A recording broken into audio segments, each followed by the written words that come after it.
everyone! Welcome back sa aking YouTube channel para sa ating mga senior citizens dyan. May comment si Ma'am Norma Buke. Ang sabi niya, aprobahan na lang ang Universal Social Pension para pantay-pantay. So ito yung naging comment niya guys doon sa video ko na merong mga tinanggal sa listahan ang DSWD sa Social Pension for Indigent.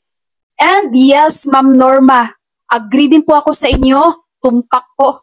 Dapat talagang merong universal social pension para pantay-pantay po lahat ng mga senior citizens sa Pilipinas.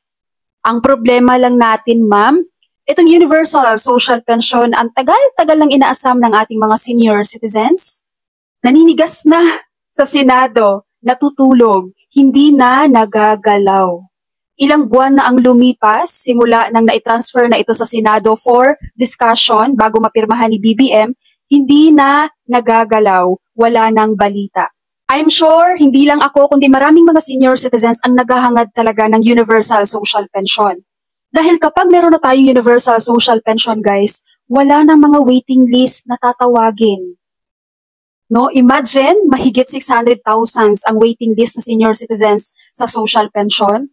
Pero kapag magkaroon na ng universal social pension, hindi na sila matatawag na waiting list dahil may matatanggap na sila. Pero yun nga ang problema natin dahil hindi na nagagalaw sa Senado ang universal. Kailan kaya ito uusad ulit pag malapit na ba ang eleksyon? Kaya isip-isip kayo guys na iboboto nyo ha? Be wise mga senior citizens. Isipin nyo or alamin nyo sino yung mga kandidato na may plano para sa inyong mga matatanda. So meron sila ngayong batas, na panukalang batas, di ba, sa mga senior citizens na pwedeng magtrabaho? Maganda yon. Pero, paano natin masigurado na tatanggapin sila sa company? Alam nyo naman, dito sa Pilipinas, di ba? Napakataas ng discrimination. Sino bang company ang tatanggap sa isang senior citizens? Iisipin yan ng may-ari ng company, paano kapag nangyari dyan sa senior citizen na yan? Tapos, o duty pa nangyari, hindi gastos ng company. Diba? Ganun yung mga mindset guys ng mga may-ari o mga company dito sa Pilipinas. Ang taas ng diskriminasyon. Hindi natin maaasahan yung panukalang batas na yun talaga na trabaho para sa mga senior citizens. Pasortihan na lang kung meron bang company na kukuha bilang employee ang mga senior citizens sa company nila. Marami tayo na inaasam natin ang universal social pension. Ang ganda ng, alam mo yung pananaw natin sa universal social pension, di ba? Kaso hindi ganun mag-isip yung government natin guys. For example na lang ha, for me talaga, sana hindi nila binigyan ng budget yung AKAP. Kasi yung AKAP, sa ano yan ayuda sa kapos ang kita program, di ba? May mga trabaho yun ang binibigyan nila guys.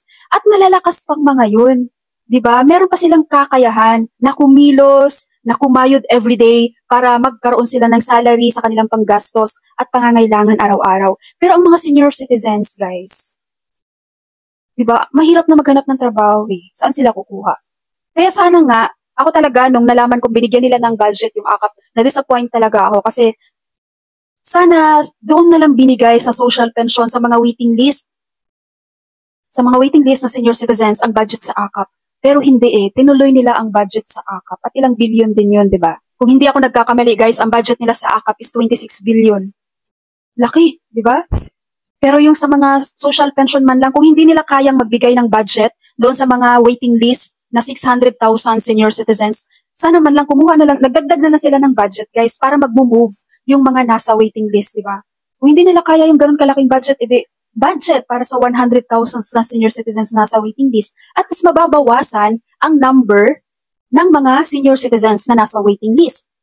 Di ba? Kaso, alam mo yun, nakakaisip tayo ng maganda para sa ating mga senior citizens. Pero iba ang pag-iisip kasi ng mga government natin guys. Kaya hindi natin talaga sila nakokontrol.